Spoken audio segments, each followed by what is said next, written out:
Hello friends, welcome to Future Net. मैं पंकज कुशवाहा। तो आज का टॉपिक है हमारा कि मोबाइल में टच नॉट वर्किंग। अगर आपके फ़ोन के अंदर टच काम नहीं कर रही है या कस्टमर फ़ोन आपके पास लेके आता है, उसमें कई तरह की प्रॉब्लमें आती हैं टच से रिलेटेड। तो हम कैसे इस चीज़ों को पहले जानेंगे। पहले तो हम लोग प्रॉब्लम को जान लेते हैं, भाई कितने टाइप की प्रॉब्लमें आती हैं। टच सही है लेकिन काम नहीं कर रही है, ओके।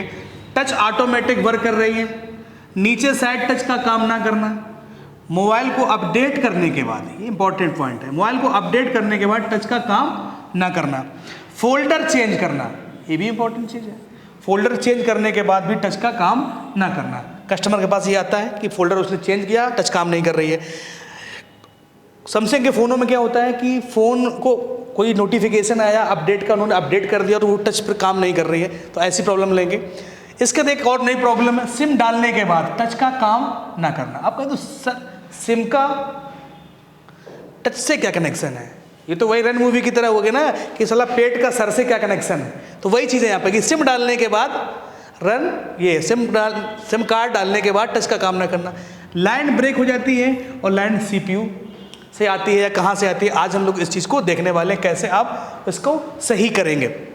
तो सिंपल सी बात, टच ऑटोमेटिक अगर काम कर रही है, नीचे साइड बटन नहीं काम कर रही है, तो उसके लिए एक ऐप डाउनलोड कर लीजिए। कस्टमर का भी फायदा होगा, आपका भी फायदा होगा। सॉफ्ट की करके एक ऐप आता है, तो उसको आप डाउनलोड कर दिए तो नीचे की जो बटनें होती है ऊपर की साइड हो जाती हैं, तो इससे आपका भी फायदा और कस्टमर को पूरी नई टच लगाने की जरूरत नहीं पड़ती है, ओके। अगर अपडेट करने के बाद काम नहीं कर रहा है तो आपको इसको पहले तो आपको फ्लैश करना पड़ेगा, सॉफ्टवेयर करना पड़ेगा। फोल्डर चेंज करने के बाद तब भी आपको सॉफ्टवेयर करना पड़ेगा। ऑटोमेटिक काम कर रही है तो एक बार इसको आप फॉर्मेट करके भी देख सकते हैं, या फिर और कई सारी प्रॉब्लमें आती हैं। तो पहले आप लोग जानते हैं कि टच का सिस्टम क्या है। तो देखिए यहाँ पे टच के अंदर एक आईसी लगी होती है, ध्यान से देखिएगा, क्योंकि पहले की जो टच आती थी वो टच अलग होती थी, डिस्प्ले अलग होती थी। आज के डेट में टच और डिस्प्ले दोनों एक साथ आ रही है और ऊपर ग्लास लग के आ रहा है। तो इसी वजह से अगर आपकी कभी ऊपर का ग्लास टूट भी जाता है तब भी आपकी टच जो है काम करती रहती है। तो समझिए कई बार क्या होता है कि हमारी टच सही है यार बिल्कुल, फिर भी टच काम नहीं कर रही, क्योंकि इसके अंदर जो एक आईसी लगी होती है उसको हम लोग बोलते हैं BIOS IC, basic input output system, okay. ये इस आईसी के अंदर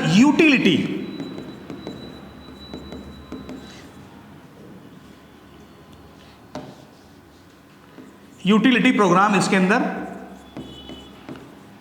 स्टोर किया जाता है। आप कह दो सर ये कैसा होता है, तो इसके प्रोग्राम करने के लिए आपके यूफाई बॉक्स में एक ऑप्शन आता है चिप प्रोग्राम, जैसे आप लैपटॉप की बायोस, टीवी की बायोस, एंड्रॉयड टीवी की बायोस, या और भी कई जगह सेटअप बॉक्स, कई जगह बायोस आईसी लगती हैं, छोटे छोटे प्रोग्राम होते हैं। लैपटॉप की डिस्प्ले में जो है बायोस आईसी लगी उसको प्रोग्राम कर सकते हैं, बट उनके लिए आपको हेड चाहिए होते हैं और वो हेड ही नहीं मिलते हैं। या फिर लैपटॉप का एक प्रोग्रामर अलग से आता है, RT809F, उस प्रोग्रामर से ही जो होती इसके अंदर प्रोग्राम डाला जाता है। तो कई बार क्या होता है कि ये आईसी का जो प्रोग्राम होता है वो करप्ट हो जाता है और उसकी वजह से हम क्या कर पाते हैं, पूरा का पूरा हमें फोल्डर या डिस्प्ले चेंज करनी पड़ती है। अब मजबूरी मेरे पास, आप लोगों के पास या मेरे पास भी है कि इसका जैक नहीं है मेरे पास। अगर मेरे पास इसका जो हेड है, जिसको हेड कहते हैं, जिसमें ये कनेक्शन जो कनेक्टर होता है ये लगाकर हम इस आईसी को प्रोग्राम कर सकते हैं। तो यही समस्या आती है, इसलिए हमें पूरा चेंज करना पड़ता है। लेकिन कई बार क्या होते हैं, कुछ लोग और भी ज़्यादा एक्टिव होते हैं, वो इस आईसी को चेंज कर देते हैं। कहाँ से लाते हैं आईसी, कोई टच है जो खराब हो चुकी, टूट गई है, बट वो सही काम करती थी, उसकी आईसी निकाल ली और इस पट्टे पे जो है लगा दी, टच पे। तो आप कहोगे सर जी ये तो बहुत दिक्कत हो जाएगी। तो इसको लगाने के लिए लोग हीट सिंक का यूज़ करते हैं। हीट सिंक यानी जो पट्टे पे जो आईसी लगी होती है उस पर हीट सिंक यानी कि कॉपर या एल्युमिनियम की एक प्लेट लगाते हैं नीचे, फिर उस पर जो है आईसी को निकालते हैं और लगाते हैं, ओके। आगे बढ़ते हैं। अब जो ये सिमेटिक मैंने यहाँ पर लिया है, यहाँ पर कितनी लाइनें हैं, यहाँ पर जो सिम जो टच में काम करती हैं वो कितनी लाइनें, एक तो होगी आपकी CLK क्लॉक, दूसरी डेटा जो कि CPU से आते हैं, इसके बाद आपका है RST रीसेट, इसके बाद ये वोल्टेज रेगुलेट L10 2.8 वोल्टेज, यानी कि तीसरी होगी आपकी वोल्टेज की।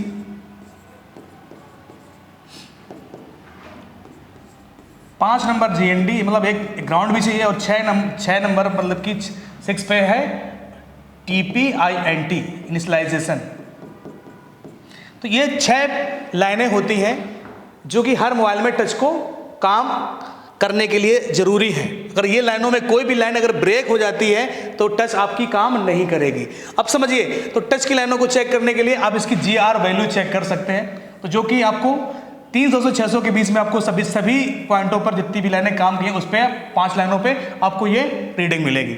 ओके, अब बात करते हैं कि अगर मान लो ये लाइनें जो है वोल्ट वाली अगर खराब होती हैं, समझिए पहले, अगर ये वोल्टेज वाली लाइन खराब होती है रेगुलेटर L10 2.8, तो ये आती है आपकी पावर IC से।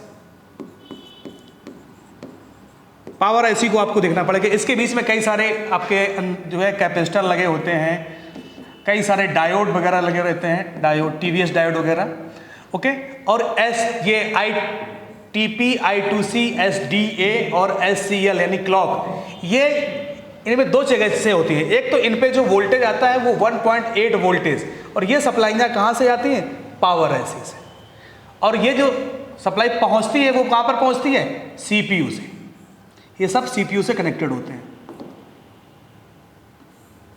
CPU IC से, चाहे आपका क्लॉक हो चाहे डेटा हो, CPU हो। इसके बाद रीसेट, ये भी इस पे आपको ये मिलेगा 300 से 600 की रीडिंग। INT इनिशियलाइजेशन पर भी आपको कंट्रोलिंग कहाँ से मिलेगी? CPU। यानी कि इन सभी की कंट्रोलिंग कहाँ से होती है? CPU से। तो इसलिए हमें क्या करना पड़ता है, कई बार हमें को CPU IC को रिवॉल्व करना पड़ता है या चेंज करना पड़ता है।